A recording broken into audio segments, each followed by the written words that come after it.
ইসরায়েলের রাজধানী তেল আবিবের মানুষ বহু বছর ধরে জানে ইরানি মিসাইল কতটা ভয়ঙ্কর হতে পারে। কিন্তু এখন একটি বড় প্রশ্ন উঠছে, এই ভয় কি এবার আমেরিকার নিউ ইয়র্কের মানুষ অনুভব করতে যাচ্ছে? কারণ সম্প্রতি এমন এক খবর চারদিকে ছড়িয়ে পড়েছে যা বিশ্ব রাজনীতিকে নতুন করে নাড়িয়ে দিয়েছে। দাবি করা হচ্ছে ইরান একটি 10,000 কিলোমিটার পাল্লার আন্তঃমহাদেশীয় ব্যালিস্টিক মিসাইল অর্থাৎ আইসিবিএম এর পরীক্ষা চালিয়েছে। এই খবরই যথেষ্ট ভয়ঙ্কর, কিন্তু এর চেয়েও চমকপ্রদ বিষয় হলো রাশিয়ার অনুমতি নিয়ে এই মিসাইল পরীক্ষামূলকভাবে উৎক্ষেপণ করা হয়েছে এবং তা গিয়ে আঘাত করেছে সাইবেরিয়ার একটি লক্ষ্যবস্তুতে। ইরানের রাষ্ট্রীয় গণমাধ্যমের বরাতে বিভিন্ন সংবাদ মাধ্যম জানিয়েছে উত্তর মধ্য ইরানের সেমনান অঞ্চলে আইআরজিসের একটি ঘাঁটি থেকে এই মিসাইল উৎক্ষেপণ করা হয়। রুশ অনুমোদনেই মিসাইলটি উত্তর দিকে ছোড়া হয় এবং নির্দিষ্ট লক্ষ্যবস্তুতে সফলভাবে আঘাত হানে বলে দাবি তেহরানের। এই পরীক্ষার পর ইরান দাবি করছে তাদের এই নতুন আন্তঃমহাদেশীয় ব্যালিস্টিক মিসাইল এখন আমেরিকার পূর্ব উপকূলে আঘাত হানতে সক্ষম, অর্থাৎ নিউ ইয়র্ক, ওয়াশিংটন ডিসি কিংবা বোস্টনের মতো শহরগুলো তাত্ত্বিকভাবে এখন এই মিসাইলের পাল্লার মধ্যে চলে এসেছে। বিষয়টি আরও গুরুত্বপূর্ণ, কারণ এই পূর্ব উপকূল অঞ্চলেই যুক্তরাষ্ট্র তার সবচেয়ে শক্তিশালী সামরিক উপস্থিতি গড়ে তুলেছে। নৌঘাঁটি, বিমান ঘাঁটি, রাডার সিস্টেম সবকিছু এখানেই কেন্দ্রীভূত। এখানে একটু পেছনের প্রেক্ষাপট বোঝা জরুরি। গত বছর মার্কিন প্রতিরক্ষা গোয়েন্দা সংস্থার একটি প্রতিবেদনে বলা হয়েছিল 2035 সালের মধ্যে ইরানের কাছে 60টির মতো আন্তঃমহাদেশীয় ব্যালিস্টিক মিসাইল থাকতে পারে। প্রতিবেদনে আশঙ্কা প্রকাশ করা হয় ইরানের দূরপাল্লার হামলা সক্ষমতা যেভাবে বাড়ছে তাতে ভবিষ্যতে যুক্তরাষ্ট্র ও তার মিত্র দেশগুলোর জন্য এটি একটি বিশাল হুমকি হয়ে উঠবে। এতে করে আমেরিকার ওপর মিসাইল হামলার ঝুঁকি আগের তুলনায় কয়েকগুণ বেড়ে যাবে। ইরান এর আগেও একাধিকবার যুক্তরাষ্ট্রকে সরাসরি হুমকি দিয়েছে। ইরানের শীর্ষ কর্মকর্তারা প্রকাশ্যে বলেছেন ইরান থেকে যুক্তরাষ্ট্রের দূরত্ব প্রায় 10,000 কিলোমিটার, যা তাদের মিসাইল প্রযুক্তির সীমার মধ্যেই পড়ে। তারা আরও দাবি করেছে ইরানের নৌযানগুলো যদি 2,000 কিলোমিটার পর্যন্ত এগিয়ে আসে তাহলে সেখান থেকেও নিউ ইয়র্ক, ওয়াশিংটন সহ আমেরিকার বড় বড় শহরে আঘাত হানা সম্ভব। এখন প্রশ্ন আসে, এই আন্তঃমহাদেশীয় ব্যালিস্টিক মিসাইল আসলে কি? আইসিবিএম হলো এমন একটি দূরপাল্লার গাইডেড মিসাইল যার ন্যূনতম পাল্লা 5,000 কিলোমিটার। এই মিসাইলে একাধিক পারমাণবিক বা প্রচলিত ওয়ারহেড বহন করা যায়।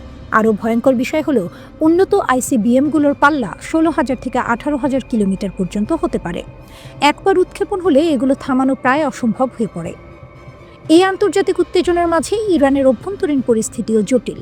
দেশটির সরকার শক্ত হাতে বিক্ষোভ দমন করছে, কিন্তু বিশ্লেষকদের মতে পুরো পরিস্থিতি এক মুহূর্তেই বদলে যেতে পারে যদি মার্কিন প্রেসিডেন্ট ডোনাল্ড ট্রাম্প কোনো বড় সামরিক সিদ্ধান্ত নেন। বিশেষজ্ঞরা বলছেন যদি ইরান ও যুক্তরাষ্ট্রের মধ্যে সরাসরি যুদ্ধ শুরু হয় তাহলে দুই পক্ষই 1 মিনিটও দেরি না করে আন্তঃমহাদেশীয় ব্যালিস্টিক মিসাইল ব্যবহার করতে পারে। তখন এই যুদ্ধ আর শুধু মধ্যপ্রাচ্যে সীমাবদ্ধ থাকবে না, এর প্রভাব পৌঁছে যেতে পারে আমেরিকার মূল ভূখণ্ডেও। আগামী এক দশকে বিশ্বের নিরাপত্তা মানচিত্রে বড় পরিবর্তন আসতে পারে এমনই এক সতর্ক সংকেত দিয়েছে যুক্তরাষ্ট্রের প্রতিরক্ষা গোয়েন্দা সংস্থা ডিফেন্স ইন্টেলিজেন্স এজেন্সি। তাদের এক প্রতিবেদনে বলা হয়েছে ইরান চাইলে আগামী কয়েক বছরের মধ্যেই আন্তঃমহাদেশীয় ব্যালিস্টিক ক্ষেপণাস্ত্র অর্থাৎ আইসিবিএম সক্ষমতা অর্জন করতে পারে। বিষয়টি সরাসরি যুক্তরাষ্ট্রের মূল ভূখণ্ডের নিরাপত্তার সঙ্গেও জড়িয়ে গেছে। প্রথমেই বুঝে নেওয়া দরকার আইসিবিএম কি। আইসিবিএম এমন এক ধরনের ক্ষেপণাস্ত্র যার পাল্লা সাধারণত 5,500 কিলোমিটারের বেশি। এই ধরনের ক্ষেপণাস্ত্র এক মহাদেশ থেকে আরেক মহাদেশে আঘাত হানতে পারে, মানে ইরান থেকে ছোড়া ক্ষেপণাস্ত্র সরাসরি আমেরিকার মাটিতে পৌঁছাতে পারে। এটাই সবচেয়ে বড় ভয়। ডিআই এর প্রতিবেদনে বলা হয়েছে 2035 সালের মধ্যে ইরান সর্বোচ্চ 7টি আইসিবিএম মোতায়েন করতে পারে। এই তথ্য সামনে আনা হয়েছে মূলত ডোনাল্ড ট্রাম্প প্রশাসনের প্রস্তাবিত গোল্ডেন ডোম ক্ষেপণাস্ত্র প্রতিরক্ষা কর্মসূচির প্রয়োজনীয়তা বোঝাতে। ডিআই এর প্রতিবেদনে একটি বিষয় খুব পরিষ্কার করে বলা হয়েছে, এই মুহূর্তে ইরানের হাতে কোনো কার্যকর আইসিবিএম নেই, কিন্তু সমস্যাটা এখানেই শেষ নয়। গোয়েন্দা সংস্থাটি বলছে ইরানের হাতে যে প্রযুক্তিগত জ্ঞান আছে, যে অবকাঠামো আগে থেকেই তৈরি, তার উপর ভিত্তি করে তারা চাইলে খুব দ্রুত আইসিবিএম তৈরি করতে পারে। এখন এখানে আসে উত্তর কোরিয়ার প্রসঙ্গ। ডিআই এর হিসাব অনুযায়ী একই সময়ের মধ্যে অর্থাৎ 2035 সালের মধ্যে উত্তর কোরিয়ার হাতে সর্বোচ্চ 50টি আইসিবিএম থাকতে পারে। বর্তমানে তাদের হাতে রয়েছে 10টিরও কম আইসিবিএম, কিন্তু প্রতিবেদনে একটি চমকপ্রদ মন্তব্য আছে, ইরানের সম্ভাব্য ক্ষেপণাস্ত্র সংখ্যা উত্তর কোরিয়ার চেয়েও বেশি হতে পারে। এই বক্তব্যই ওয়াশিংটনের নীতি নির্ধারকদের সবচেয়ে বেশি চিন্তায় ফেলেছে। ডিআইএ সতর্ক করে বলছে, আগামী দশকে যুক্তরাষ্ট্রের মূল ভূখণ্ডের প্রতি ক্ষেপণাস্ত্র হুমকি শুধু বাড়বে না, তা হবে আরও বড় আকারের, দ্রুতগতির এবং প্রযুক্তিগতভাবে জটিল। উত্তর কোরিয়ার ক্ষেত্রে ডিআইএ জানাচ্ছে, তারা ইতোমধ্যে এমন ব্যালিস্টিক ক্ষেপণাস্ত্রের সফল পরীক্ষা চালিয়েছে যেগুলোর পাল্লা যুক্তরাষ্ট্রের পুরো ভূখণ্ডে আঘাত করার জন্য যথেষ্ট। আর ইরানের ক্ষেত্রে পরিস্থিতি আরও কৌশলী। ডিআইএর মতে, ইরানের যে মহাকাশ উৎক্ষেপণ যান আছে, যেগুলো স্যাটেলাইট পাঠাতে ব্যবহৃত হয়, সেই একই প্রযুক্তি সামান্য পরিবর্তন করলেই সামরিক আইসিবিএম তৈরিতে ব্যবহার করা সম্ভব। মানে বাইরে থেকে যেটা শান্তিপূর্ণ মহাকাশ কর্মসূচি বলে মনে হচ্ছে, ভেতরে ভেতরে সেটাই হয়ে উঠতে পারে দীর্ঘ পাল্লার ক্ষেপণাস্ত্র তৈরির ভিত্তি। এই প্রতিবেদনটি প্রকাশিত হয়েছিল গত মে মাসে, অর্থাৎ যুক্তরাষ্ট্র ও ইসরায়েলের ইরানের পারমাণবিক স্থাপনায় সাম্প্রতিক হামলার আগেই এই সতর্কতা দেওয়া হয়েছিল। গোয়েন্দা রিপোর্ট অনুযায়ী ইরান নিজেই দাবি করে তাদের কাছে রয়েছে মধ্যপ্রাচ্যের সবচেয়ে বড় ও সবচেয়ে বৈচিত্র্যময় ক্ষেপণাস্ত্র ভাণ্ডার। বাস্তবে ইরানের হাতে আছে অন্তত 7 ধরনের স্বল্প পাল্লার ব্যালিস্টিক ক্ষেপণাস্ত্র এবং 8 ধরনের মধ্যপাল্লার ক্ষেপণাস্ত্র। ডিআইএ বলছে, এই ক্ষেপণাস্ত্রগুলোর বেশিরভাগেরই পারমাণবিক সক্ষম সংস্করণ তৈরি করা সম্ভব। প্রতিবেদনে এমনকি যুক্তরাষ্ট্রের মানচিত্রে সম্ভাব্য একটি ইরানি আইসিবিএম হামলার রুট পর্যন্ত দেখানো হয়েছে। ফলে ওয়াশিংটনের নিরাপত্তা বিশ্লেষকদের মধ্যে নতুন করে আতঙ্ক তৈরি হয়েছে। Foundation for defence of democracies এর ইরান বিশেষজ্ঞ বেহনাম বেন তালেবেলু বলেন, ইরানের ক্ষেপণাস্ত্র কর্মসূচি শুধু সংখ্যায় নয়, গুণগত মানেও দ্রুত উন্নত হচ্ছে। তার মতে, ক্ষেপণাস্ত্রের নির্ভুলতা, পাল্লা, চলন ক্ষমতা, ওয়ারহেডের নকশা এবং সবচেয়ে গুরুত্বপূর্ণ ভূগর্ভস্থ ক্ষেপণাস্ত্র ঘাঁটি তৈরি ইরানকে আরও মারাত্মক দীর্ঘ পাল্লার হামলার সক্ষমতা দিচ্ছে। মধ্যপ্রাচ্যে এখন যে পরিস্থিতি তৈরি হয়েছে, তা অনেকটা বারুদের স্তূপের উপর দাঁড়িয়ে আগুন জ্বালানোর মতো। যে কোনো মুহূর্তে বিস্ফোরণ ঘটতে পারে। প্রশ্ন হলো, কে হবে প্রথম শিকার? ইরানের সর্বোচ্চ নেতা আয়াতুল্লাহ আলী খামেনি নাকি ইসরায়েলের প্রধানমন্ত্রী বেনিয়ামিন নেতানিয়াহু? সাম্প্রতিক ঘটনা প্রবাহ বলছে, যুক্তরাষ্ট্র যদি ইরানে সামরিক হামলা চালায়, তাহলে তার প্রথম প্রতিক্রিয়া পড়তে পারে ইসরায়েলের উপর। আর সেই আশঙ্কাই এখন সবচেয়ে বেশি ঘুরপাক খাচ্ছে তেল আবিবে। ইসরায়েলি প্রভাবশালী সংবাদ মাধ্যম হারেটস জানাচ্ছে, ইসরায়েলের শীর্ষ রাজনৈতিক ও সামরিক কর্মকর্তারা অস্বাভাবিকভাবে সতর্ক হয়ে উঠেছেন, কারণ তাদের আশঙ্কা মার্কিন প্রেসিডেন্ট ডোনাল্ড ট্রাম্প যে কোনো সময় ইরানের উপর হামলার অনুমোদন দিতে পারেন। এমন একটি সিদ্ধান্ত পুরো মধ্যপ্রাচ্যকে একযোগে যুদ্ধে ঠেলে দিতে পারে। তবে এখানেই একটি গুরুত্বপূর্ণ বিষয় আছে। হারেটস বলছে, এখনো পর্যন্ত ওয়াশিংটন থেকে এমন কোনো স্পষ্ট সংকেত আসেনি যে হামলার সিদ্ধান্ত চূড়ান্ত। কিন্তু ট্রাম্পের সমস্যা হলো, তিনি অত্যন্ত অনিশ্চিত। কখন কি সিদ্ধান্ত নেবেন সেটি তার ঘনিষ্ঠ সহযোগীরাও অনেক সময় জানেন না। আর এই অনিশ্চয়তাই ইসরায়েলকে সবচেয়ে বেশি ভয় পাইয়ে দিচ্ছে। এই কারণেই ইসরায়েল এখন ঘরোয়া প্রতিরক্ষা বা হোম ফ্রন্ট এবং সেনাবাহিনী দুই দিক থেকে সর্বোচ্চ প্রস্তুতি নিচ্ছে। ক্ষেপণাস্ত্র হামলা, ড্রোন আক্রমণ, সাইবার যুদ্ধ, সব ধরনের পরিস্থিতির জন্য পরিকল্পনা করা হচ্ছে।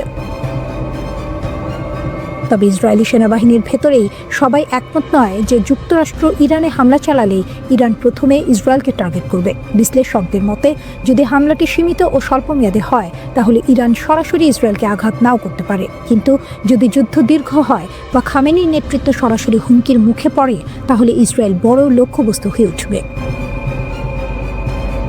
নতুন করে আতঙ্ক ছড়িয়েছে ইরানের 10,000 কিলোমিটার পাল্লার ক্ষেপণাস্ত্র নিয়ে। ইরানি গণমাধ্যম দাবি করেছে, তারা এমন একটি ব্যালিস্টিক ক্ষেপণাস্ত্র সফলভাবে পরীক্ষা করেছে। যদি এই দাবি সত্য হয়, তাহলে শুধু ইসরায়েল নয়, যুক্তরাষ্ট্রের মূল ভূখণ্ডও ইরানের পাল্লার মধ্যে চলে আসবে।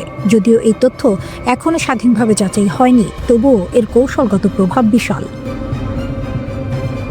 এর মধ্যে ইরান আরও ভয়ঙ্কর একটি বার্তা দিয়েছে। ইরানের শীর্ষ সামরিক মুখপাত্র জেনারেল আবুল ফজল শেখারচি স্পষ্ট ভাষায় বলেছেন, যদি আয়াতুল্লাহ খামেনির ওপর হামলার চেষ্টা করা হয়, তাহলে যুক্তরাষ্ট্র ও তার মিত্রদের জন্য ভয়াবহ পরিণতি অপেক্ষা করছে। তার ভাষায়, আমাদের নেতার দিকে যদি আক্রমণের হাত বাড়ানো হয়, আমরা শুধু সেই হাত কেটে ফেলব না, বরং পুরো অঞ্চলকে আগুনে পুড়িয়ে দেব। কোনো নিরাপদ আশ্রয় থাকবে না।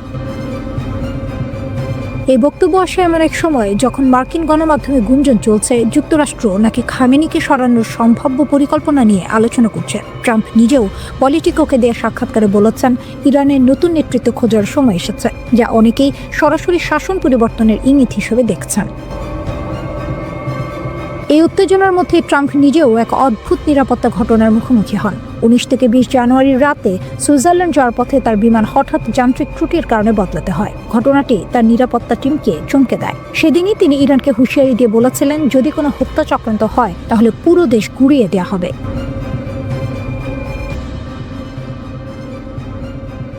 ওয়াশিংটনের বন্ধ দরজার আড়ালে এখন আর সাবধানতার ভাষা নেই, সেখানে কথাবার্তা বদলে গেছে। ওয়াল স্ট্রিট জার্নালের প্রতিবেদন অনুযায়ী মার্কিন প্রেসিডেন্ট ডোনাল্ড ট্রাম্প এখন তার উপদেষ্টাদের কাছ থেকে চাইছেন ডিসিসিভ অপশনস, অর্থাৎ প্রতীকী নয়, সীমিত নয়, সরাসরি চূড়ান্ত পদক্ষেপ। ইরানের উপর হামলা থেকে সরে এসেছিলেন ট্রাম্প, কিন্তু এখন আবার তিনি মার্কিন সামরিক শক্তি ব্যবহারের বিষয়টি গুরুত্ব দিয়ে ভাবছেন। আর এই ভাবনা শুধু কথায় সীমাবদ্ধ নেই, বাস্তব প্রস্তুতিও শুরু হয়ে গেছে। মধ্যপ্রাচ্যে একের পর এক মার্কিন সামরিক সরঞ্জাম পাঠানো হচ্ছে। একটি বিমানবাহী রণতরী এগিয়ে যাচ্ছে পারস্য উপসাগরের দিকে। জর্ডানে অবতরণ করেছে 15টি F-15 স্ট্রাইক ঈগল যুদ্ধ বিমান। সঙ্গে রয়েছে রিফুয়েলিং ট্যাঙ্কার, কার্গো বিমান, ফাইটার স্কোয়াড্রন। এটি কোনো মহড়া নয়, এটি সরাসরি যুদ্ধের প্রস্তুতি, যাকে সামরিক ভাষায় বলা হয় পশ্চার। মার্কিন কর্মকর্তাদের মতে ট্রাম্প অভ্যন্তরীণ আলোচনায় বারবার একটি শব্দ ব্যবহার করছেন, ডিসিসিভ। এই শব্দটাই পেন্টাগন এবং হোয়াইট হাউসকে নড়ে চড়ে বসতে বাধ্য করেছে। এমন সব পরিকল্পনা তৈরি করা হচ্ছে যেগুলো শুধু সীমিত হামলায় থেমে থাকবে না, বরং ইরানের শীর্ষ নেতৃত্বকেও লক্ষ্যবস্তু করতে পারে। এখনো চূড়ান্ত আদেশ দেওয়া হয়নি, কিন্তু সামরিক হামলার বিকল্প আর টেবিলের বাইরে নেই। সাংবাদিকরা যখন প্রশ্ন করেন ইরানের বিরুদ্ধে সামরিক বিকল্প কি এখনো খোলা আছে, ট্রাম্প কোনো স্পষ্ট উত্তর দেন না, শুধু বলেন দেখা যাক কি হয়। তবে একটি বিষয়ে তিনি একদম স্পষ্ট, যদি ইরান তার জীবন নেওয়ার চেষ্টা করে তাহলে প্রতিক্রিয়া হবে সম্পূর্ণ ধ্বংসাত্মক। ট্রাম্পের ভাষায় পুরো দেশ উড়িয়ে দেওয়া হবে। এই বক্তব্য শুধু হুমকি নয়, এটি একটি অ্যাবসলিউট রিটেলিয়েশন ডক্ট্রিন, অর্থাৎ কোনো সীমা থাকবে না। এই পরিস্থিতিতে পেন্টাগন আরও যুদ্ধ বিমান পাঠাচ্ছে। মধ্যপ্রাচ্যে এখন 3টি স্ট্রাইক ঈগল স্কোয়াড্রন অবস্থান করছে। এর পাশাপাশি রয়েছে F-16A-10 যুদ্ধ বিমান আর সবচেয়ে গুরুত্বপূর্ণ USS আব্রাহাম লিঙ্কন বিমানবাহী রণতরী। এই রণতরীর সঙ্গে রয়েছে F-35 stealth fighter, super Hornet এবং ইলেকট্রনিক ওয়ারফেয়ার জেট, যেগুলো শত্রুপক্ষের রাডার অন্ধ করে দিতে পারে। এই একই বাহিনী অতীতে ইরানের ড্রোন ভূপাতিত করেছে, পারমাণবিক স্থাপনায় হামলা চালিয়েছে। এবার তারা আবার ফিরে এসেছে। সবচেয়ে ভয়ঙ্কর ইঙ্গিত আসে ট্রাম্পের এক বক্তব্যে। তিনি বলেন ইরানের হয়তো নতুন নেতৃত্ব দরকার, সংস্কার নয়, সংলাপ নয়, রিপ্লেসমেন্ট। অন্যদিকে ইরানও পাল্টা হুঁশিয়ারি দিয়েছে। দেশটির সশস্ত্র বাহিনীর মুখপাত্র বলেছেন, যদি সর্বোচ্চ নেতা আয়াতুল্লাহ আলী খামেনির ওপর হামলা হয় তাহলে শত্রুর পৃথিবী জ্বালিয়ে দেওয়া হবে। খামেনি নিজেও ট্রাম্পকে অপরাধী বলে আখ্যা দিয়েছেন এবং অভিযোগ করেছেন যুক্তরাষ্ট্রই এই অস্থিরতা উস্কে দিয়েছে। সব মিলিয়ে পরিস্থিতি এখনো অত্যন্ত বিপজ্জনক। একদিকে কূটনীতি স্থবির, অন্যদিকে সামরিক প্রস্তুতি তুঙ্গে। ইতিহাস বলে যখন ওয়াশিংটন ডিসিসিভ অপশনস খোঁজে তখন প্রতিপক্ষকে প্রস্তুত থাকতে হয়।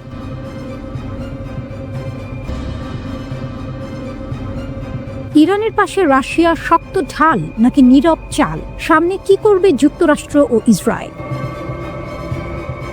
ইরানের চারপাশে চাপ বাড়ছে। যুক্তরাষ্ট্রের যুদ্ধ বিমানবাহী রণতরী এগিয়ে যাচ্ছে অঞ্চলের দিকে, আর ঠিক এই সময়েই ইরানের পাশে শক্ত ঢালের মতো দাঁড়িয়ে গেছে রাশিয়া। প্রশ্ন উঠছে, ইরানকে রক্ষা করতে ঠিক কি করেছে মস্কো, আর এর জবাবে যুক্তরাষ্ট্র ও ইসরায়েল কি করতে পারে? ইরান অভ্যন্তরীণ আন্দোলন, অর্থনৈতিক সংকট আর আন্তর্জাতিক চাপ সবকিছু একসঙ্গে মোকাবিলা করেছে। এই সুযোগেই মার্কিন প্রেসিডেন্ট ডোনাল্ড ট্রাম্প একাধিকবার ইরানের বিরুদ্ধে সামরিক হামলার হুমকি দিয়েছেন, কিন্তু হঠাৎ করেই সেই সিদ্ধান্ত আপাতত স্থগিত রাখা হয়েছে। এটা কি শান্তির ইঙ্গিত নাকি বড় ঝড় আসার আগের নিস্তব্ধতা?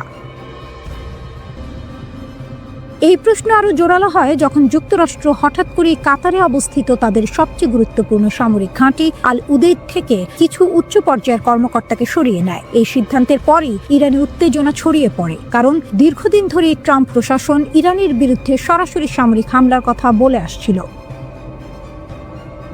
এদিকে সৌদি আরব, কাতার, মিশর সহ একাধিক উপসাগরীয় দেশ যুক্তরাষ্ট্রকে স্পষ্ট বার্তা দিয়েছে ইরানে হামলা হলে পুরো মধ্যপ্রাচ্য আগুনে জ্বলে উঠবে। শুধু তাই নয়, এর বড় ধাক্কা আসবে মার্কিন অর্থনীতিতেও। বিশ্লেষকদের মতে যুক্তরাষ্ট্র যদি ইরানে হামলা চালায় তাহলে তেহরান চুপ করে বসে থাকবে না। মধ্যপ্রাচ্যে থাকা মার্কিন সামরিক ঘাঁটিগুলোতে পাল্টা হামলা চালাতে পারে ইরান। পাশাপাশি বিশ্বের অন্যতম গুরুত্বপূর্ণ জ্বালানি রুট হরমুজ প্রণালী বন্ধ করে দেওয়ার ক্ষমতাও রয়েছে তাদের হাতে, যার প্রভাব পড়বে বিশ্ব জুড়ে তেলের বাজারে। এই উত্তেজনার মাঝেই প্রশ্ন ওঠে, ইরানের ভেতরের আন্দোলনের অবস্থা এখন কি? আন্তর্জাতিক সংবাদ মাধ্যমগুলো জানাচ্ছে ইরানে এখনো পুরোপুরি ইন্টারনেট চালু হয়নি, তবে সরকার বিরোধী আন্দোলনের তীব্রতা অনেকটাই কমে এসেছে। কারণ হিসেবে বলা হচ্ছে, সহিংস আন্দোলনকারীদের বিরুদ্ধে ইরানের আইন শৃঙ্খলা বাহিনী কঠোর ব্যবস্থা নিয়েছে। ব্যাপক গ্রেপ্তার আর নজরদারির ফলে আন্দোলনের গতি ধীরে ধীরে থেমে গেছে।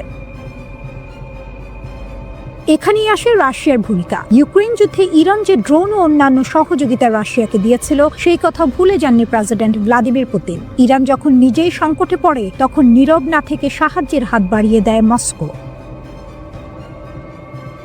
আন্দোলনের সময় ইরান সরকার ইন্টারনেট বন্ধ করে দিলে ট্রাম্পের ঘনিষ্ঠ ব্যবসায়ী ইলন মাস্ক ঘোষণা দেন তিনি ইরানিদের জন্য বিনামূল্যে স্টারলিংক স্যাটেলাইট ইন্টারনেট চালু করবেন। উদ্দেশ্য ছিল আন্দোলনকারীদের যোগাযোগ সহজ করা, কিন্তু এই পরিকল্পনাও পুরোপুরি সফল হয়নি। খবর অনুযায়ী স্টারলিংক ঠেকাতে ইরান ব্যবহার করেছে রাশিয়ার দেয়া বিশেষ প্রযুক্তি। এক ধরনের জ্যামার ব্যবহার করে স্টারলিংকের আপলিংক ও ডাউনলিংক ট্রাফিকের প্রায় ৮০% ক্ষতিগ্রস্ত করা হয়। ফলে ইলন মাস্কের উদ্যোগ বড় বাধার মুখে পড়ে।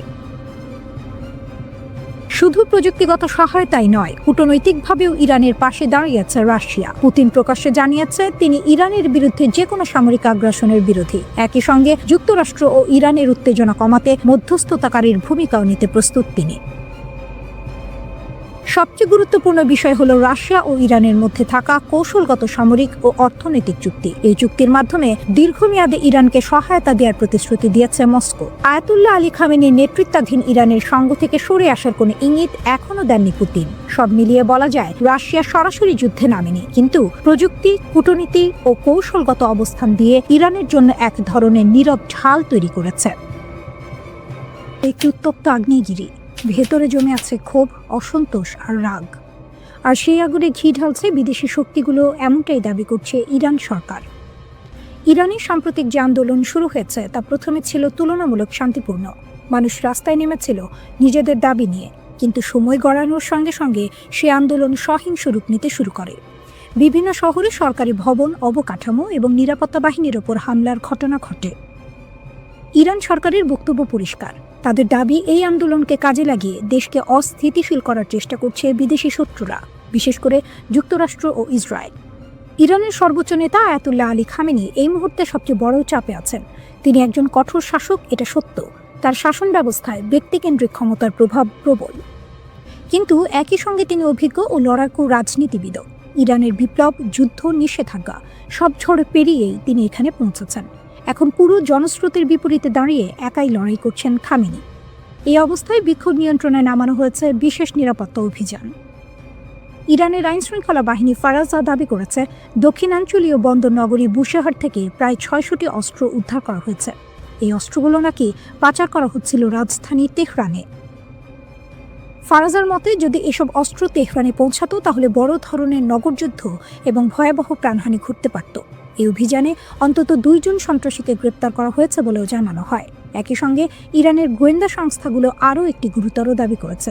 তারা বলছে, একটি সশস্ত্র সন্ত্রাসী চক্রকে শনাক্ত ও ভেঙে দেওয়া হয়েছে, যারা সাধারণ মানুষ ও নিরাপত্তা বাহিনীর সদস্যদের হত্যা করার পরিকল্পনা করছিল। আধা সরকারি সংবাদ সংস্থা তাসনিম জানিয়েছে, এই চক্রটি নাকি ইসরায়েলের গোয়েন্দা সংস্থা মোসাদ দ্বারা প্রশিক্ষিত ছিল। তাদের নগরযুদ্ধের বিশেষ প্রশিক্ষণ দেওয়া হয়েছিল। ইরানি গণমাধ্যমের দাবি অনুযায়ী এই সন্ত্রাসীরা সাম্প্রতিক বিক্ষোভকে ঢাল হিসেবে ব্যবহার করে রাজধানীর বিভিন্ন এলাকায় সশস্ত্র হামলা চালায়। তাদের হাতে ছিল AK-47 রাইফেল, শর্টগান এবং অন্যান্য আগ্নেয়াস্ত্র। নিরাপত্তা বাহিনীর প্রকাশিত ছবিতে দেখা যায়, সন্ত্রাসীরা একে অপরের সঙ্গে যোগাযোগের জন্য স্যাটেলাইট ফোন ব্যবহার করছিল। ইরানের দাবি, এই অস্ত্র ও প্রযুক্তির মাধ্যমেই তারা সমন্বিত হামলা চালিয়ে পরিস্থিতি আরও ভয়াবহ করার চেষ্টা করেছিল। আরও গুরুতর অভিযোগ হলো, এই চক্র নাকি সামরিক ও পুলিশ সদর দপ্তরে হামলা চালিয়ে সেখান থেকে অস্ত্র লুট করে এবং সেগুলো অন্য দাঙ্গাকারীদের মধ্যে বিতরণ করেছিল। উদ্দেশ্য ছিল একটাই, শহরের ভেতরে সহিংসতা নিয়ন্ত্রণের বাইরে নিয়ে যাওয়া। ইরান সরকার বরাবরই বলে আসছে, এই অস্থিরতার পেছনে বিদেশি শক্তির হাত রয়েছে। তারা যুক্তরাষ্ট্র ও ইসরায়েলকে সরাসরি দায়ী করছে। এমনকি সাবেক মার্কিন পররাষ্ট্রমন্ত্রী মাইক পম্পেওর একটি সামাজিক যোগাযোগ মাধ্যমের পোস্টের কথাও তুলে ধরা হয়েছে, যেখানে ইরানের রাস্তায় বিক্ষোভকারীদের পাশে মোসাদ এজেন্টদের উপস্থিতির ইঙ্গিত দেওয়া হয়েছিল বলে দাবি করছে ইরানি পক্ষ। এছাড়াও ফার্সি ভাষায় প্রকাশিত কিছু অনলাইন বার্তায় বিক্ষোভকারীদের রাস্তায় নামার আহ্বান জানানো হয়েছিল, যেগুলো মোসাদের সঙ্গে যুক্ত বলে দাবি ইরানের। ইরানের বিপ্লবী গার্ডের জেনারেল মোহসিন রেজাই এক ভয়ঙ্কর হুমকি দিয়েছেন। তিনি সরাসরি মার্কিন প্রেসিডেন্ট ডোনাল্ড ট্রাম্পকে লক্ষ্য করে বলেছেন, ট্রাম্প বলেছেন তার হাত পিস্তলের ট্রিগারে, আমরা তার হাত এবং আঙুল কেটে ফেলব। প্রকাশ্যে তিনি এই হুমকি দিয়েছেন। জেনারেল রেজাই আরও বলেন, যদি যুক্তরাষ্ট্র হামলা চালায় ইরান তখন পর্যন্ত কোনো যুদ্ধবিরতি মেনে নেবে না যতক্ষণ না তার লক্ষ্য পূর্ণ হয়। তিনি স্পষ্ট করে বলেন, যদি যুদ্ধ এগোতে থাকে যুদ্ধবিরতি নিয়ে কোনো আলোচনা হবে না। ট্রাম্পকে সতর্ক করে তিনি যোগ করেছেন, আমরা যা সংযম এবং কৌশল দেখেছি আপনি তো উপেক্ষা করছেন, এখনই থামুন, পিছিয়ে যান, না হলে মধ্যপ্রাচ্যে আপনার কোনো ঘাঁটি নিরাপদ থাকবে না। এই হুমকির পর কিছুটা শিথিল হয়েছে উত্তেজনা। মধ্যপ্রাচ্যের উপসাগরীয় দেশগুলো সৌদি আরব, কাতার এবং ওমান যুক্তরাষ্ট্রের প্রেসিডেন্ট ট্রাম্পকে শান্ত থাকার পরামর্শ দিয়েছে। পাকিস্তানে নিযুক্ত ইরানের রাষ্ট্রদূত জানিয়েছেন, ট্রাম্প নিজে ইরানকে বলেছেন যে তার কোনো হামলার পরিকল্পনা নেই। তবে ইরান সরকার এই আশ্বাস পুরোপুরি বিশ্বাস করছে না, কারণ গত বছরের পারমাণবিক আলোচনা চলাকালীন যুক্তরাষ্ট্র ও ইসরায়েল ইরানে হামলা চালিয়েছিল। ইরান ইসরায়েলের নেতাদের মধ্যে যোগাযোগেও দেখা দিয়েছে নতুন পর্ব। রাশিয়ার প্রেসিডেন্ট ভ্লাদিমির পুতিন জানুয়ারিতে ইসরায়েলের প্রধানমন্ত্রী বেনিয়ামিন নেতানিয়াহু ও ইরানের প্রেসিডেন্ট মাসুদ পেজেশকিয়ানের সঙ্গে ফোনে কথা বলেছেন। ক্রেমলিন জানিয়েছে, পুতিন মধ্যপ্রাচ্যে সামরিক সংঘাতের আশঙ্কা দেখে উত্তেজনা কমানোর জন্য মধ্যস্থতার প্রস্তাব দিয়েছেন। ক্রেমলিনের মুখপাত্র দিমিত্রি পেসকভ বলেন, এই অঞ্চলের পরিস্থিতি অত্যন্ত সংকটাপন্ন। প্রেসিডেন্ট পুতিন উত্তেজনা হ্রাসে মধ্যস্থতার প্রচেষ্টা চালাচ্ছেন। ফোন কলে পুতিন ইরান এবং ইসরায়েলের মধ্যে কৌশলগত অংশীদারিত্ব আরও শক্তিশালী করার প্রতিশ্রুতি দিয়েছেন। অন্যদিকে ইরানের প্রেসিডেন্টের দপ্তর জানিয়েছে, পেজেশকিয়ান রাশিয়ার জন্য জাতিসংঘে ইরানের সমর্থনের প্রশংসা করেছেন। ইরান রাশিয়ার একজন কৌশলগত অংশীদার হিসেবে বিবেচিত, তাই যে কোনো সংঘাত যা ইরানের প্রো মস্কো নেতৃত্বকে হুমকির মুখে ফেলতে পারে তার বিষয়ে রাশিয়া সতর্ক। এই ফোন কল রাশিয়ার প্রথম প্রকাশ্য মন্তব্য ছিল, যা ইরানের সরকারের সঙ্গে মস্কোর সরাসরি সংযোগ প্রকাশ করে। রাশিয়া ইসরায়েলের সঙ্গে সুসম্পর্ক বজায় রাখার চেষ্টা করছে, যদিও 2023 সালের গাজার ঘটনায় ইসরায়েলের কর্মকাণ্ড নিয়ে রাশিয়ার সমালোচনা সম্পর্ককে কিছুটা জটিল করেছে। পুতিনের সঙ্গে নেতানিয়াহুর ফোন কলে ক্রেমলিন জানিয়েছে, মধ্যস্থতার প্রচেষ্টা চালিয়ে যাওয়ার জন্য রাশিয়া প্রস্তুত, তবে এখন পর্যন্ত কোনো নির্দিষ্ট পদক্ষেপের বিস্তারিত প্রকাশ করা হয়নি। এই পরিস্থিতিতে মধ্যপ্রাচ্যের পরিস্থিতি ঝুঁকিপূর্ণ। সৌদি আরব, কাতার ও ওমান যুক্তরাষ্ট্রের প্রেসিডেন্টকে বোঝানোর চেষ্টা করছে যে ইরানের ওপর হামলা এই অঞ্চলে মারাত্মক প্রভাব ফেলতে পারে।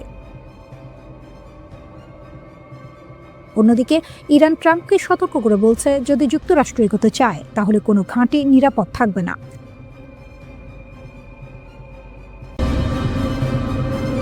মধ্যপ্রাচ্য যেন বারুদের স্তূপ, একটু হাওয়া লাগলেই বিস্ফোরণ।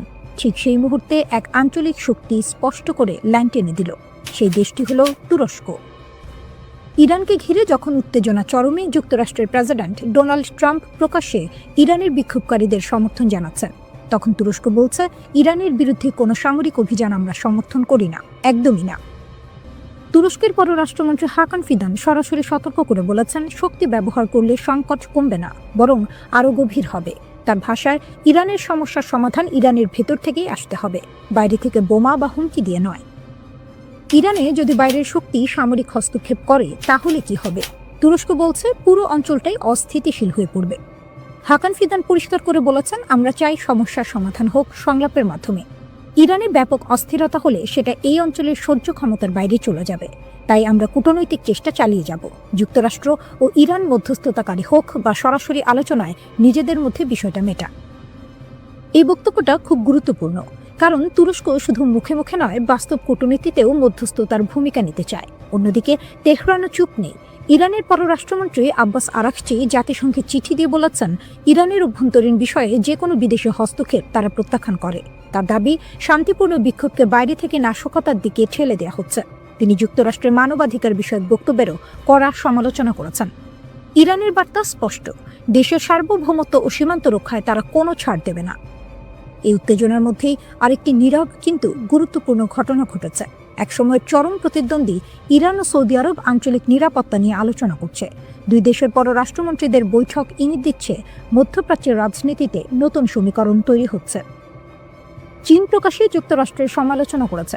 বেজিং বলছে, কোনো দেশের অভ্যন্তরীণ বিষয়ে হস্তক্ষেপ আন্তর্জাতিক আইনের লঙ্ঘন। তাদের মতে, জাতিসংঘ সনদের ভিত্তিতে গড়া আন্তর্জাতিক আইনই বৈশ্বিক ব্যবস্থার মূল স্তম্ভ। শক্তিধর দেশগুলো যদি এই আইন মানতে ব্যর্থ হয়, তাহলে পৃথিবী আবার জঙ্গলের আইনে ফিরে যাবে। রাশিয়াও একই সুরে কথা বলছে। রুশ পররাষ্ট্রমন্ত্রী সের্গেই ল্যাভরভ বলেছেন, যুক্তরাষ্ট্র নিজেরাই যে আন্তর্জাতিক ব্যবস্থা গড়েছিল এখন তারাই সেটাকে ভেঙে ফেলছে। তিনি স্পষ্ট করে জানিয়েছেন, ইরান ও রাশিয়ার সম্পর্ক কোনো তৃতীয় পক্ষ ভাঙতে পারবে না। বুশেহর পারমাণবিক বিদ্যুৎ কেন্দ্র থেকে শুরু করে উত্তর দক্ষিণ করিডোর এই সহযোগিতা দীর্ঘমেয়াদী। এই মুহূর্তে তুরস্ক, চীন, রাশিয়া 3 দেশই বলছে যুদ্ধ নয়, সংলাপই শেষ রাস্তা। কিন্তু ইতিহাস বলে উত্তেজনার সময় সবচেয়ে কঠিন কাজটাই হলো শান্ত থাকা।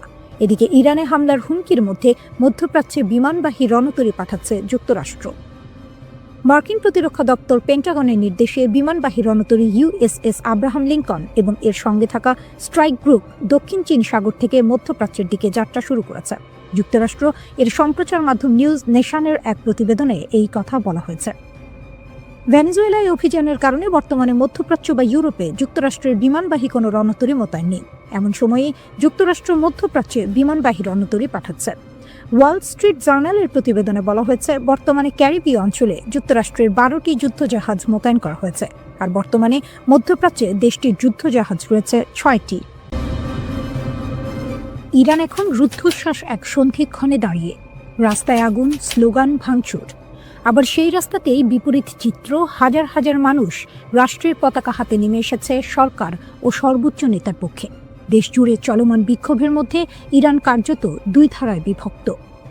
সরকারপন্থী সমাবেশে অংশ নেওয়া অনেকেই বলছেন তারা শুরুতে বিক্ষোভী ছিলেন, কিন্তু পরিস্থিতি যখন নিয়ন্ত্রণের বাইরে যেতে শুরু করে তখন তারা সরে দাঁড়ান। তাদের ভাষায় এটা আর প্রতিবাদ নেই, এটা বিশৃঙ্খলা। সেই বিশৃঙ্খলার মুখে তারা নিজেদের দায়িত্ব মনে করছেন দেশকে রক্ষা করা। রাষ্ট্রীয় টেলিভিশনে সম্প্রচারিত ভিডিওতে দেখা যায় তেহরান সহ একাধিক শহরে বিশাল জনসমাবেশ, মানুষ হাতে ইরানের পতাকা, সর্বোচ্চ নেতার ছবি, স্লোগানে মুখর রাজপথ, নেতৃত্বের প্রতি আনুগত্যের ঘোষণা। শক্ত অবস্থানে রাষ্ট্রযন্ত্র ও তার সমর্থকরা। এই অভ্যন্তরীণ উত্তেজনার মধ্যে আন্তর্জাতিক মাত্রা যোগ করেছে ওয়াশিংটন। মার্কিন প্রেসিডেন্ট ডোনাল্ড ট্রাম্প প্রকাশ্যে হুঁশিয়ারি দিয়েছেন, বিক্ষোভকারীদের ক্ষতি হলে যুক্তরাষ্ট্র কঠোর প্রতিক্রিয়া দেখাবে। তিনি দাবি করেছেন, পরিস্থিতি খুব কাছ থেকে পর্যবেক্ষণ করা হচ্ছে। এর আগেও ট্রাম্প ইঙ্গিত দিয়েছিলেন, সহিংসতা বাড়লে যুক্তরাষ্ট্র বিক্ষোভকারীদের পাশে দাঁড়াতে পারে। ইরান এই অভিযোগ সরাসরি নাকচ করেছে। দেশটির পররাষ্ট্রমন্ত্রী আব্বাস আরাকচি অভিযোগ তুলেছেন, যুক্তরাষ্ট্র ও ইসরায়েল এই অস্থিরতার পেছনে জড়িত। তার দাবি, শান্তিপূর্ণ আন্দোলনকে সহিংসতার দিকে ঠেলে দেওয়ার চেষ্টা চলছে।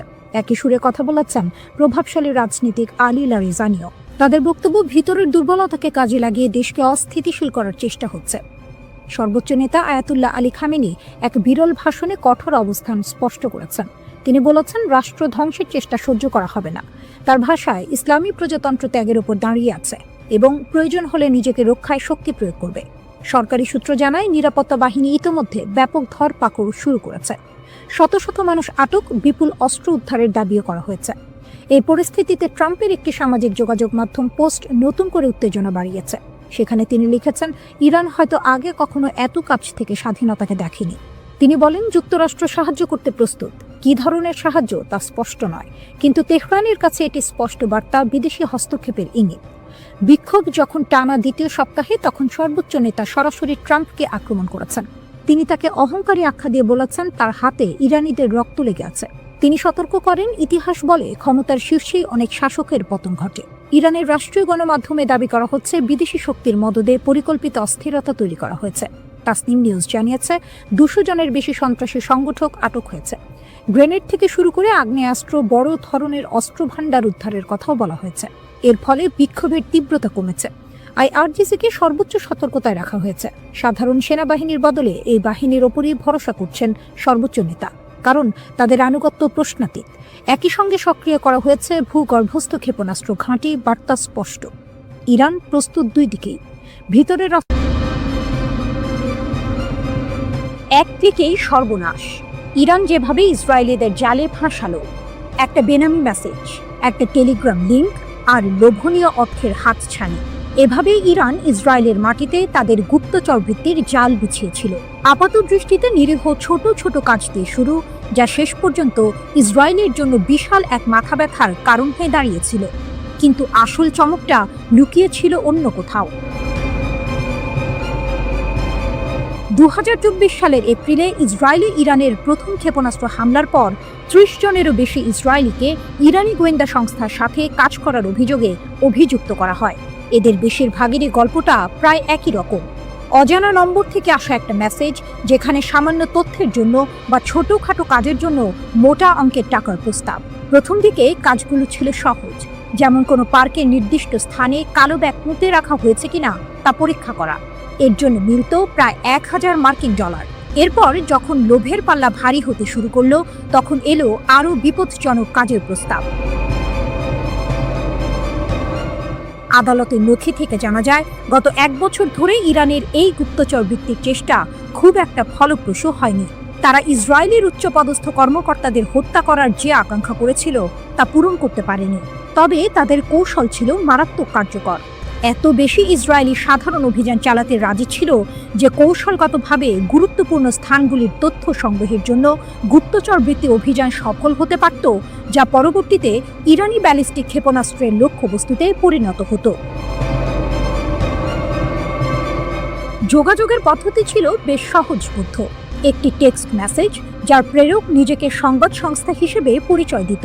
মেসেজে প্রায়শই যুদ্ধ সম্পর্কিত তথ্য চাওয়া হতো এবং বলা হতো, আমরা তা কিনতে প্রস্তুত। অন্য একটি মেসেজে আরও সরাসরি বলা হয়েছিল, একটি স্বাধীন জেরুজালেম মুসলমানদের একত্রিত করে, যুদ্ধ সম্পর্কে আমাদের তথ্য পাঠান। এরপরই আসতো টেলিগ্রাম অ্যাপের একটি লিঙ্ক, যেখানে নতুন করে কথোপকথন শুরু হতো। মজার বিষয় হলো, এই কথোপকথনে ইসরায়েলি নাম ব্যবহার করা হতো এবং সহজ কাজের বিনিময়ে অর্থের প্রস্তাব দেওয়া হতো। যদি কেউ আগ্রহ দেখাতো, তাহলে তাদের পেপ্যাল বা ক্রিপ্টোকারেন্সির মাধ্যমে টাকা নেওয়ার জন্য একটি অ্যাপ সেট আপ করার পরামর্শ দেওয়া হতো। 29 সেপ্টেম্বর গ্রেপ্তার হওয়া এক সন্দেহভাজনের ঘটনা ছিল চমকপ্রদ। তাকে একটি পার্কে গিয়ে একটি কালো ব্যাগ পুঁতে রাখা হয়েছে কিনা তা পরীক্ষা করতে বলা হয়েছিল। ব্যাগটি ছিল না, কিন্তু নিয়োগকারী একটি ভিডিও পাঠিয়ে তা প্রমাণ করেছিল এবং তাকে $1000 দেওয়া হয়েছিল। এরপর তাকে লিফলেট বিতরণ, পোস্টার লাগানো বা গ্রাফিতি স্প্রে করার মতো কাজ দেওয়া হয়েছিল, যার বেশিরভাগই ছিল ইসরায়েলি প্রধানমন্ত্রী বেনিয়ামিন নেতানিয়াহুর বিরুদ্ধে অবমাননাকর স্লোগান। এরপর এলো আরও সংবেদনশীল কাজ, ছবি তোলা। আজারবাইজান বংশোদ্ভূত এক ইসরায়েলিকে দেশের বিভিন্ন স্পর্শকাতর স্থাপনার ছবি তোলার জন্য ভাড়া করা হয়েছিল। এমনকি এই কাজকে সে পারিবারিক ব্যবসায় পরিণত করেছিল। সে তার আত্মীয়দের হাইফা বন্দরের সুবিধাগুলোর ছবি তুলতে সাহায্য করেছিল, যা পরে ইরানি ক্ষেপণাস্ত্রের আঘাতে ক্ষতিগ্রস্ত হয়। 72 বছর বয়সী মরতে চাই মতি মামান এর ঘটনাটি ছিল আরও নাটকীয়। তার অর্থের প্রয়োজন ছিল এবং তুরস্কের 2 ব্যবসায়ী ভাইয়ের মাধ্যমে তার পরিচয় হয় এডি নামের এক ইরানি ব্যবসায়ীর সাথে। এডি শুকনো ফল এবং মশলা আমদানি করত। মামানকে সাইপ্রাস হয়ে সামান্দাগে উড়ে যেতে বলা হয়। এরপর তাকে তুরস্কের ইউকসেকোভা শহরে নিয়ে যাওয়া হয়, যেখানে সে একটি হোটেলে ছিল। এডি মামানকে জানায় যে ইসরায়েলিদের ইরানে পাচার করার একটি উপায় আছে। মামান রাজি হয় এবং একটি ট্রাকে লুকিয়ে ইরানে প্রবেশ করে। সেখানে এডি এবং একজন দ্বিতীয় ইরানি কর্মকর্তা মামানের সাথে একটি বিলাসবহুল হোটেলে দেখা করে এবং 3টি কাজের জন্য তাকে $1000 প্রস্তাব দেয়। ইসরায়েলের নির্দিষ্ট স্থানে টাকা বা বন্দুক রেখে আসা, জনাকীর্ণ স্থানের ছবি তোলা এবং অন্যান্য এজেন্টদের হুমকি দেয়া, যারা শত্রুতাপূর্ণ মিশন পরিচালনার জন্য ইরান থেকে তহবিল পেয়েছিল, কিন্তু আসলে তাদের মিশন সম্পাদন করেনি।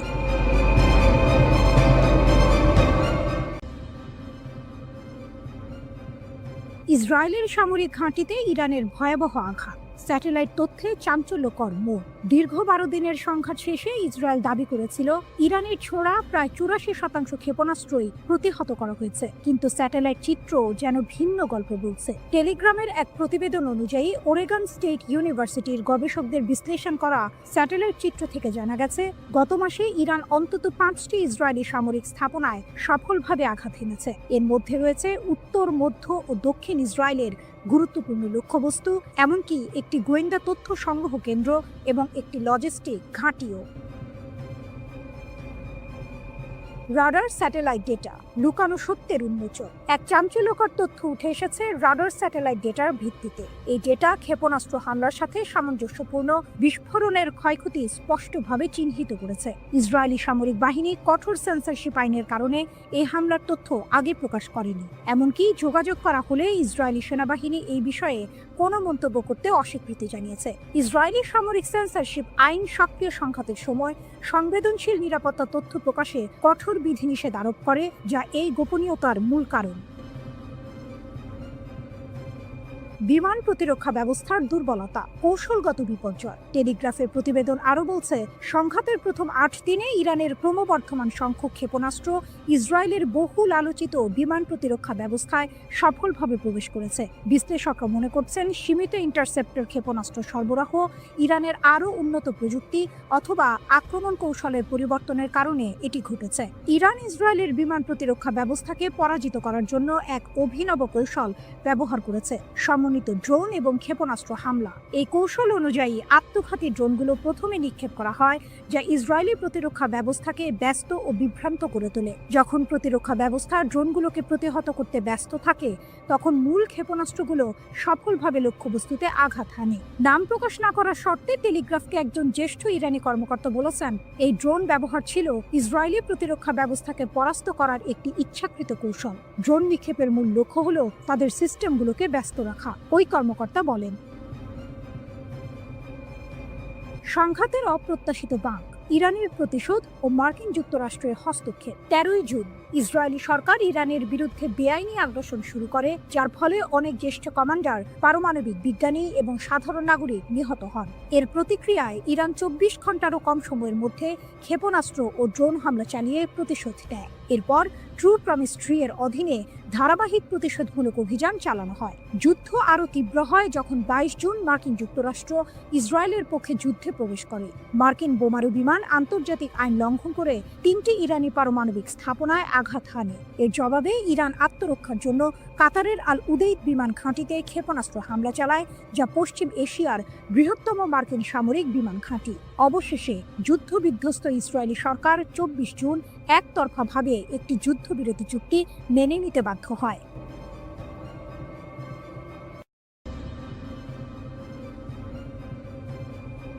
ভয়ঙ্কর এক সংবাদের শিরোনাম, কিন্তু তার ভেতরের কথা আরো গভীর। ইরান বলছে তারা এখনো কোনো ক্ষেপণাস্ত্রের শহরের দরজা খোলেনি। এর মানে কি? এর মানে হলো তাদের আসল আঘাত করার ক্ষমতা এখনো অব্যবহৃত। ইরানের নীরব সংকেত যে হামলা এখনো হয়নি। ইরান বরাবরই বলে আসছে তাদের সশস্ত্র বাহিনীর প্রতিটি পদক্ষেপ সুদূর প্রসারী পরিকল্পনার অংশ, তাৎক্ষণিক প্রতিশোধ নয়। যখন ইসরায়েলি দখলদারিত্ব যুদ্ধের শেষ দিনে ইরানের নিরাপত্তা কেন্দ্রগুলোতে হামলা চালায়, তখন বিশ্ব অবাক হয়েছিল ইরানের শান্ত প্রতিক্রিয়ায়। কিন্তু ইরানের এই আপাত নীরবতার পেছনে লুকিয়ে আছে এক গভীর কৌশল। ফজলির কথা স্পষ্ট, পারমাণবিক অস্ত্রের ক্ষেত্রে ইরানের প্রযুক্তিগত জ্ঞান রয়েছে, কিন্তু তাদের আদর্শিক নীতি এর ব্যবহার বা তৈরির বিপক্ষে। এই কথাগুলো আপাত দৃষ্টিতে শান্তি এবং সংযমের বার্তা দিলেও এর ভেতরের টুইস্ট হলো, প্রযুক্তিগত জ্ঞান আছে মানে হলো তারা চাইলে তা করতে সক্ষম। এটি ইসরায়েল এবং পশ্চিমা দেশগুলোর জন্য এক শীতল সতর্কবার্তা। ইউরেনিয়াম সমৃদ্ধকরণ আপোষ নেই। ইরানের উপপররাষ্ট্রমন্ত্রী মাজিদ তখত রাভাঞ্চি জোর দিয়ে বলেছেন, মার্কিন ইসরায়েলি হামলা সত্ত্বেও ইরান তার পারমাণবিক কর্মসূচিতে অটল। তারা জাতীয় চাহিদা অনুযায়ী ইউরেনিয়াম সমৃদ্ধকরণ চালিয়ে যাবে। এর অর্থ আমেরিকা বা ইসরায়েলের কোনো হুমকি ইরানকে তার পথ থেকে সরাতে পারছে না। এটি কেবল একটি বিবৃতি নয়, এটি এক ধরনের চ্যালেঞ্জ। তখত রাভাঞ্চি বলেছেন, ইরান সংলাপের জন্য উন্মুক্ত, কিন্তু এখানেও আছে একটি বড় শর্ত। ভবিষ্যতের আলোচনার জন্য আমেরিকার পক্ষ থেকে বিশ্বাসযোগ্য গ্যারান্টি প্রয়োজন। ইরান চায় আমেরিকা তাদের বোঝাক যে আলোচনার সময় তারা সামরিক শক্তি ব্যবহার করবে না। এটি ইরানের পক্ষ থেকে একটি কড়া বার্তা। যদি আমেরিকা ইরানের বিশ্বাস অর্জন করতে না পারে, তাহলে আলোচনার কোনো সম্ভাবনাই নেই। এই শর্তটি অত্যন্ত গুরুত্বপূর্ণ, কারণ এটি স্পষ্ট করে দিচ্ছে যে ইরান শুধুমাত্র কথার কথা নয়, কাজের প্রমাণ চাইছে। আসল টুইস্ট হলো, ইরান যখন বলছে তারা এখনো কোনো ক্ষেপণাস্ত্র শহরের দরজা খোলেনি, তার মানে হলো তাদের প্রকৃত সামরিক সক্ষমতা এখনো অব্যবহৃত। তারা তাৎক্ষণিক প্রতিক্রিয়া দেখাচ্ছে না, কারণ তাদের পরিকল্পনা দীর্ঘমেয়াদী। তারা হয়তো এমন একদিনের জন্য অপেক্ষা করছে যখন তাদের আঘাত হবে অপ্রতিরোধ্য। পারমাণবিক অস্ত্রের প্রযুক্তিগত জ্ঞান থাকা সত্ত্বেও তা ব্যবহার না করার কথা বলা, কিন্তু ইউরেনিয়াম সমৃদ্ধকরণ চালিয়ে যাওয়া, এই দুইয়ের মধ্যে একটি সূক্ষ্ম টানাপোড়েন রয়েছে। ইরান হয়তো বোঝাতে চাইছে যে তাদের ক্ষমতা আছে, কিন্তু তারা তা সংযত রাখছে। এই সংযমই তাদের সবচেয়ে বড় কৌশলগত অস্ত্র। তারা সংলাপের জন্য উন্মুক্ত, কিন্তু শর্ত দিচ্ছে আমেরিকার বিশ্বাসযোগ্যতার উপর। এর মানে ইরান দুর্বল নয়, বরং তারা চাইছে শক্তিশালী অবস্থানের ভিত্তিতে আলোচনা করতে। আগামী দিনে এই পরিস্থিতি কোন দিকে মোড় নেয় তা দেখার জন্য বিশ্ব অধীর আগ্রহে অপেক্ষা করছে। ইরান বলছে ইসরায়েলের সাথে যুদ্ধে ব্যবহৃত ক্ষেপণাস্ত্র শক্তির মাত্র 1/4। ব্রিগেডিয়ার জেনারেল আলী ফজলি দাবি করেছেন, সেজ্জিল ক্ষেপণাস্ত্র ইসরায়েলকে অবাক করে দিয়েছিল। তিনি জানিয়েছেন, ইরান বছরের পর বছর ধরে শত্রুর সাথে যে কোনো সম্ভাব্য সংঘর্ষের জন্য প্রস্তুতি নিচ্ছে।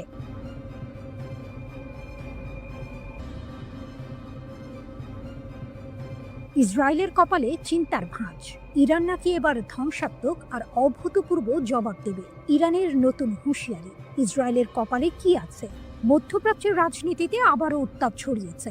ইরানের শীর্ষ সামরিক কর্মকর্তারা ইসরায়েলের বিরুদ্ধে কড়া হুঁশিয়ারি দিয়েছেন।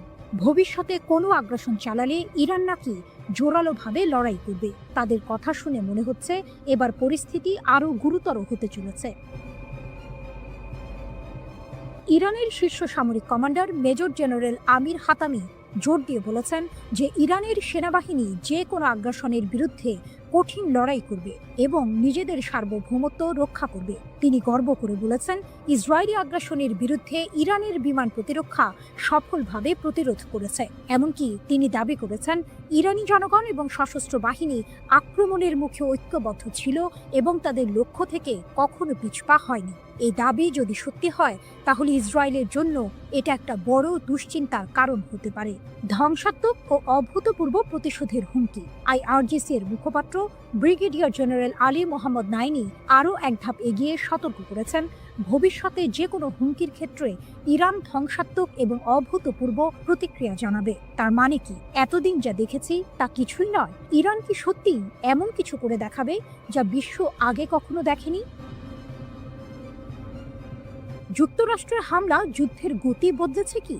এদিকে ইরানে যুক্তরাষ্ট্র ও ইসরায়েলের যৌথ আগ্রাসনের বহু মাত্রিকতা বিশ্লেষণে রুশ একাডেমি অফ সায়েন্সের ইনস্টিটিউট অফ ওরিয়েন্টাল স্টাডিজের গবেষক লানা রাওয়ান্ডি ফাদাই বার্তা সংস্থা মেহেরের সঙ্গে বিস্তারিত কথা বলেছেন।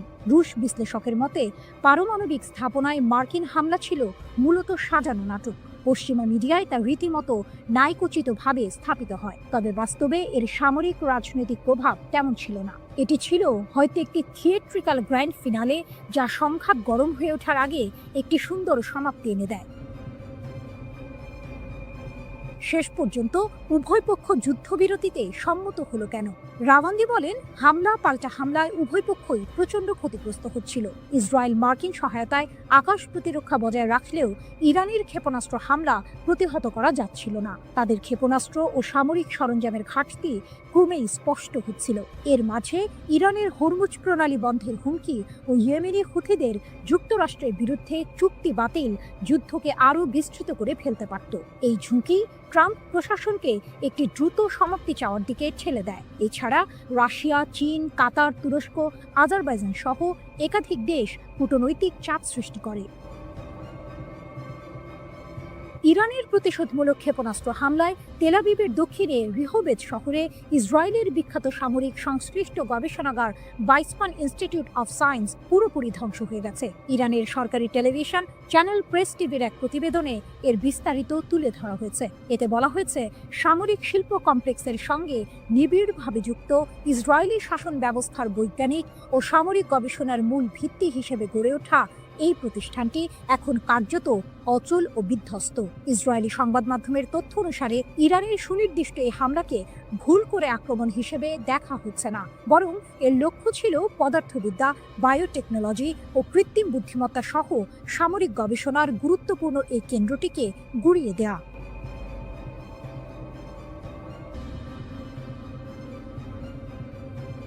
গরম খবর, আবারও উত্তপ্ত মধ্যপ্রাচ্য। ইসরায়েল যদি ফের কোনো ভুল করে, তাহলে নাকি আরও কঠিন থাপ্পড় খাবে, এমনটাই হুমকি দিলেন ইরানের শীর্ষ জেনারেল আব্দুর রহিম মুসাভি। শুনে মনে হচ্ছে এবার বুঝি আর ছোটখাটো হুমকি নয়, আসল যুদ্ধের দামামা বাজছে। লেবাননের একটি টিভি চ্যানেলে দেওয়া সাক্ষাৎকারে ইরানের সশস্ত্র বাহিনীর প্রধান major general Abdur Rahim Musavi সরাসরি হুমকি দিয়েছেন ইসরায়েলকে। তার কথা পরিষ্কার, গত মাসে ইসরায়েল আর আমেরিকার হামলার জবাবে ইরান নাকি তাদের সব শক্তি ব্যবহার করেনি, অর্থাৎ যা হয়েছে তা নাকি ছিল শুধু ট্রেলার। যদি ইসরায়েল আবার একই ভুল করে তাহলে ইরান জাতি আর তাদের সেনাবাহিনী নাকি ইসরায়েলকে আরো কঠিন থাপ্পড় দেবে। 13ই জুন ইসরায়েল বিনা প্ররোচনায় ইরানের উপর হামলা চালায়। সেই হামলায় সামরিক কমান্ডার থেকে শুরু করে পরমাণু বিজ্ঞানী এমনকি সাধারণ মানুষও মারা যান। এর এক সপ্তাহ পর যুক্তরাষ্ট্র যুদ্ধে নেমে পড়ে। আন্তর্জাতিক আইন, জাতিসংঘ সনদ সবকিছু তোয়াক্কা না করে তারা ইরানের 3টি পরমাণু স্থাপনায় বোমা হামলা চালায়।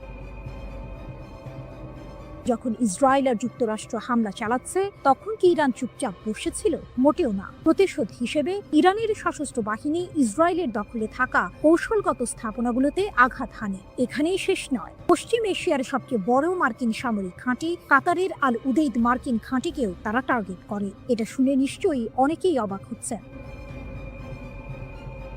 ইরান এতদিন ধরে শুধু হুমকি দিয়ে আসছিল, কিন্তু এবার তারা সরাসরি পাল্টা হামলা চালিয়েছে। 24 জুন ইরান সফলভাবে প্রতিশোধমূলক অভিযান চালিয়ে ইসরায়েল এবং যুক্তরাষ্ট্রের হামলা বন্ধ করতে সক্ষম হয়। শীর্ষ জেনারেলের দাবি, ইসরায়েল নাকি যুদ্ধবিরতির জন্য অনুরোধ করতে বাধ্য হয়েছিল যাতে তারা নিজেদের গুছিয়ে নিতে পারে। এই তথ্য যদি সত্যি হয় তাহলে পরিস্থিতি কিন্তু আরো ঘোলাটে, কারণ এতদিন আমরা যা জেনে এসেছিলাম তার চেয়ে আসল চিত্রটি হয়তো আরো ভিন্ন।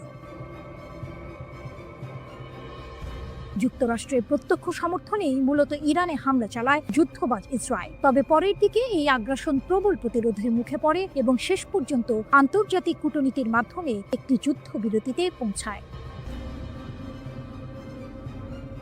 অপ্রকাশিত ক্ষমতা ও নতুন পর্যায়। মেজর জেনারেল মুসাভি আরও সতর্ক করেছেন, যদি যুদ্ধ দীর্ঘায়িত হয় এবং একটি নতুন পর্যায়ে প্রবেশ করে তাহলে ইসরায়েল নাকি ইরানের এমন ক্ষমতা দেখতে পাবে যা এখনো কাজে লাগানো হয়নি, অর্থাৎ ইরান নাকি তাদের আসল শক্তি এখনো দেখায়নি। তিনি এটাও বলেছেন, বছরের পর বছর ধরে ইসরায়েল আর তাদের সমর্থকরা ইরানের ওপর আঘাত হানার জন্য শক্তি সঞ্চয় করে আসছে। তাদের উদ্দেশ্য হলো পরমাণু ইস্যুকে অজুহাত হিসেবে ব্যবহার করে ইরানকে বিভক্ত করা, কিন্তু ইরান তাদের মৌলিক নীতি থেকে কখনো সরে আসবে না, যার মধ্যে ফিলিস্তিন ও তাদের জনগণের প্রতি সমর্থনও রয়েছে। তাহলে কি ইসরায়েল আর ইরান আবারও একটি বড় যুদ্ধের দিকে এগোচ্ছে?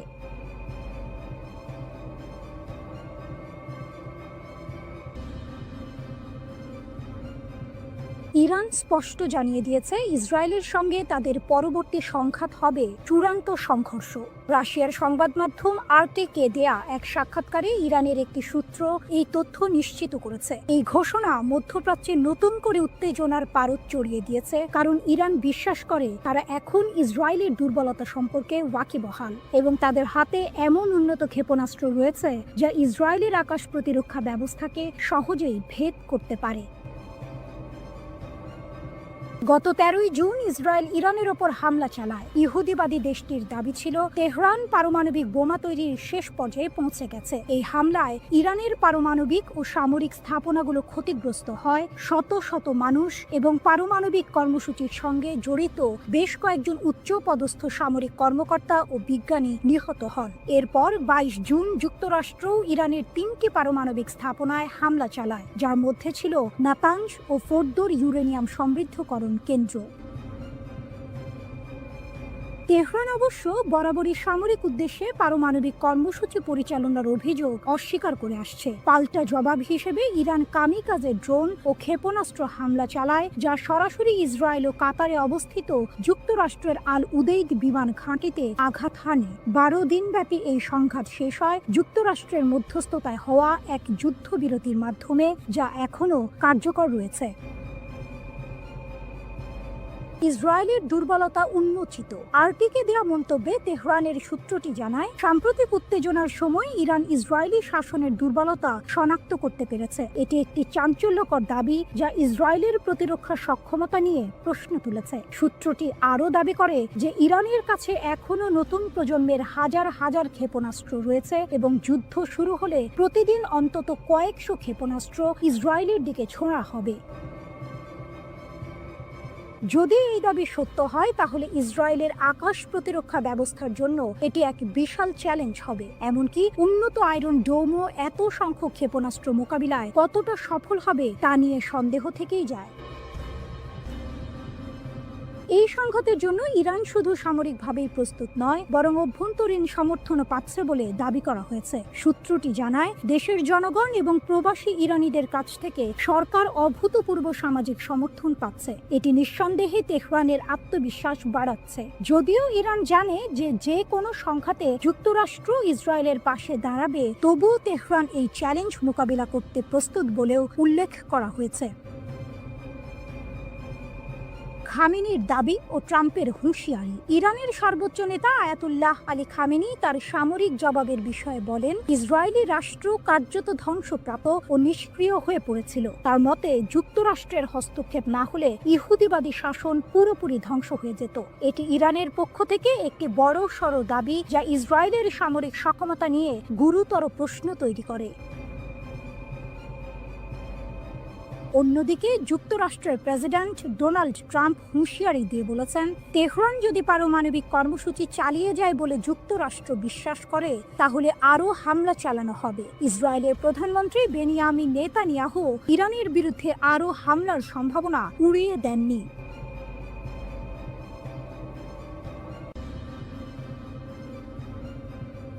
মোসাদ এজেন্টদের জালে ইরান, বিপুল অস্ত্রসহ গ্রেপ্তার 50। মাত্র 2 সপ্তাহে ইরান 50 জন মোসাদ এজেন্টকে গ্রেপ্তার করে বিশ্বকে চমকে দিয়েছে। ইরানের Islamic revolutionary guard corps IRGC দক্ষিণ পূর্বাঞ্চলীয় সিস্তান ও বালুচেস্তান প্রদেশে এই এজেন্টদের আটক করেছে। শুধু তাই নয়, তাদের কাছ থেকে মার্কিন তৈরি অত্যাধুনিক অস্ত্রশস্ত্র ও সামরিক সরঞ্জাম জব্দ করা হয়েছে। IRGC জানিয়েছে, এই এজেন্টরা ইরানের গুরুত্বপূর্ণ অবকাঠামো এবং অর্থনৈতিক কেন্দ্রগুলোতে নাশকতামূলক কর্মকাণ্ড চালানোর পরিকল্পনা করছিল।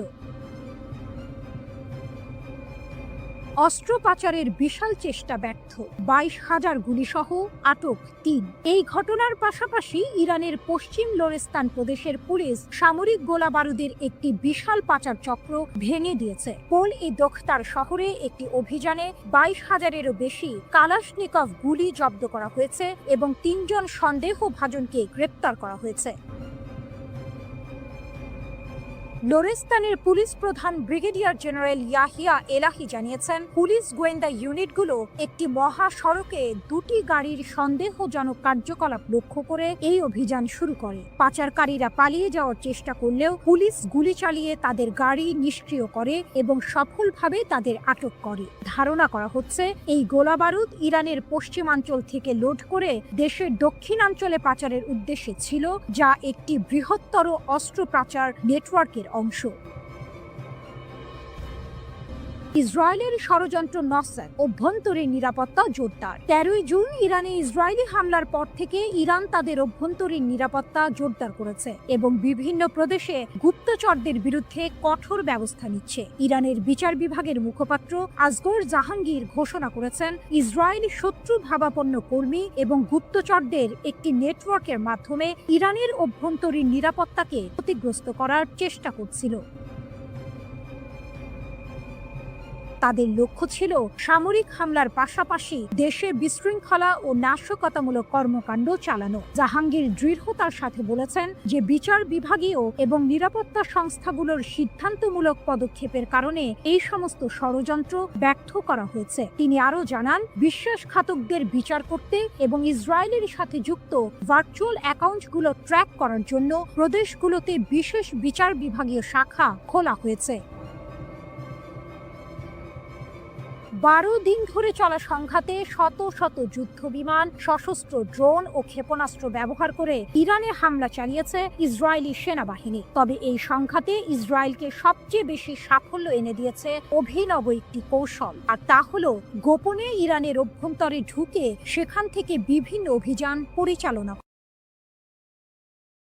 স্থিরতা ও বাইরের চাপ মোকাবিলায়।